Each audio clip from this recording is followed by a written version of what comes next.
Day 3 here in Taiwan. Again, we rented a private van para hindi na kami kailangang mag-commute bilang as titos and titas. Pagod kami lagi. Book again through Klook using my promo code BOBOGIRLKLOOK. Yun, papakita ko sa inyo yung pupuntahan namin para pag-bet nyo, pumunta kayo when you're here in Taipei. We're finally in King Tiangang Grassland. Hi, Amelie. Good morning, Amelie. Si Arsa. Oh, ayan, ganyan talaga pag mga tito-tita. CR muna before anything. Ayan. Lalakad na ulit ang mga titas. Ngayon, happy-happy pa dahil first pa lang. Masyiki pa. Mamaya. Masyiki pa ang mga paa today. Mamaya, maluluwag-luwag na yan. Oh, di ba? Buti pa si Amelie, pakanta-kanta lang. Oh, there's a dog! Amelie, look at the dog! You're scared? But he wasn't barking at you. Or she, or they. Oh, this is a nice place. Relaxing ba? After yesterday. I love the clouds. Yun na yung concern ng mga titas. For example, naka-trick, nagsanina. Prenup, diba? Walang flowing dress. Yes. Oo, kasi diba, gano'n na, tas hangin na, shh.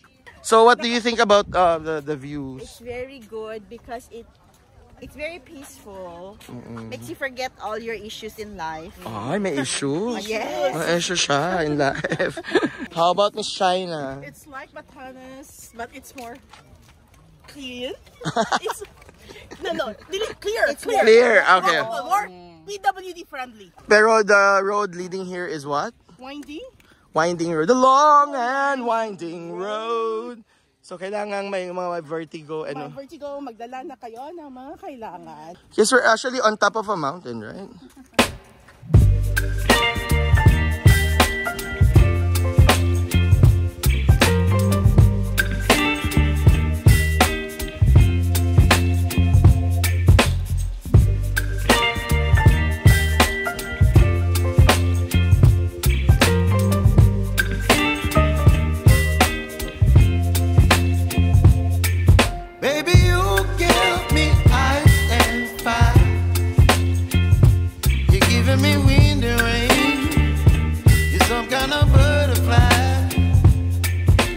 So guys, alam nyo na ng mga tito at tita kami ha, kasi tingnan nyo, ang haba ng pwede naming lakarin, no?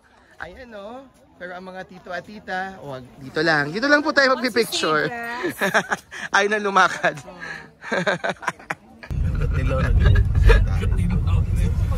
So this is Yangmingshan National Park.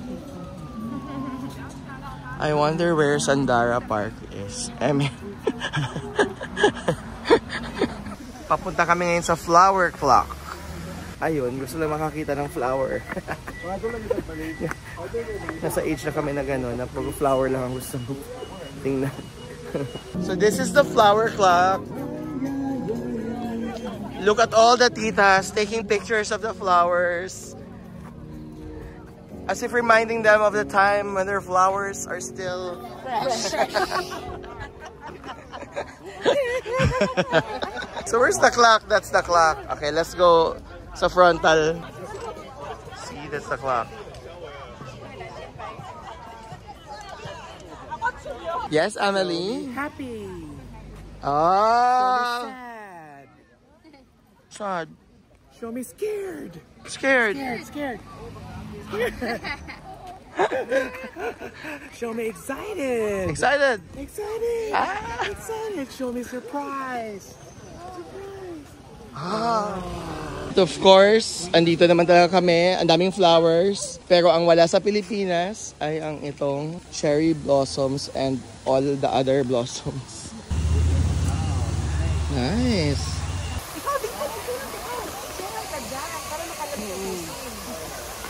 Diba? Picture taking kaagad ang mga tita. Habang pagod, lahat ng spots, picture taken. Picture taken daw, pero nagpapahinga lang. Oo. Go, tita. Ang ganda! Ang ganda! Ayan, oh. Ay, pwede. Oh, diba? So if you're here, anong pwede mong gawin? You can chill. You can, you know, absorb all the beauty of the sakura, have a picnic, have a date, hang out with your friends, And take photos, lots and lots of photos. It's really good. Highly recommended.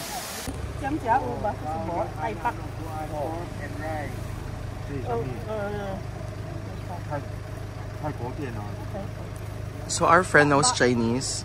So she's the one who's talking to the guides. Masay sutian. Nangita sila lagi sa Justin. Na siya nakikita niya 4.9. Ay, good. That's good. Sige. The 4.9. Ang saya talaga pag may translator, interpreter, guys, na friend. Thank you, Anne. Kasi ngayon, after the Yangming Shan, syempre, as titos and titas gusto nang kumain. So we decided to forgo Beito Hot Springs para kumain muna ng isang Japanese Yakiniko restaurant. So ngayon na lunch na kami sa Good Time Yakiniko. Excited na kumain, Tita Rica? Yes.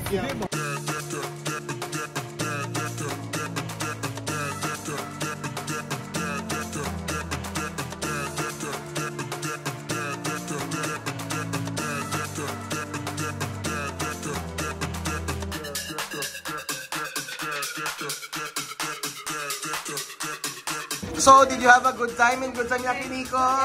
Yes. Good time. Sheshe, sheshe, sheshe.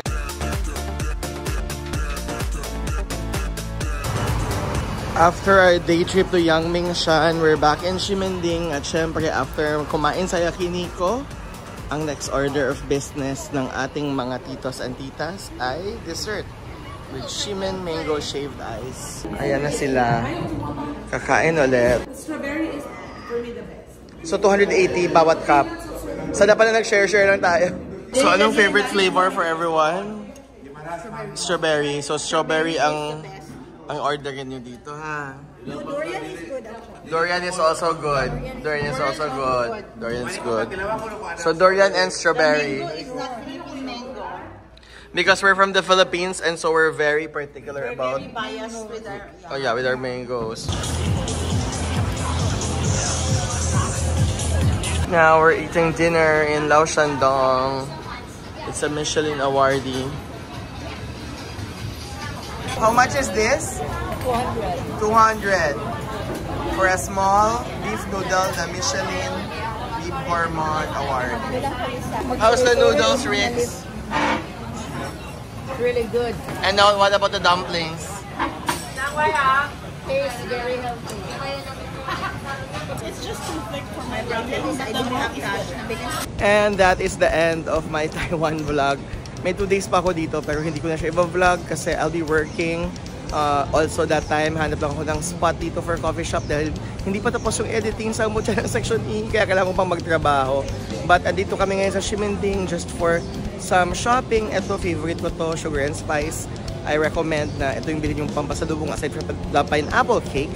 O diba? Sobrang food coma ako sa dami na nakain namin today, guys. But thank you for joining my vlog and hope to see you soon sa mga iba kong future vlogs about my work and my travels. Do subscribe to my channel and like this video if you prefer this kind of content as well. Bye-bye!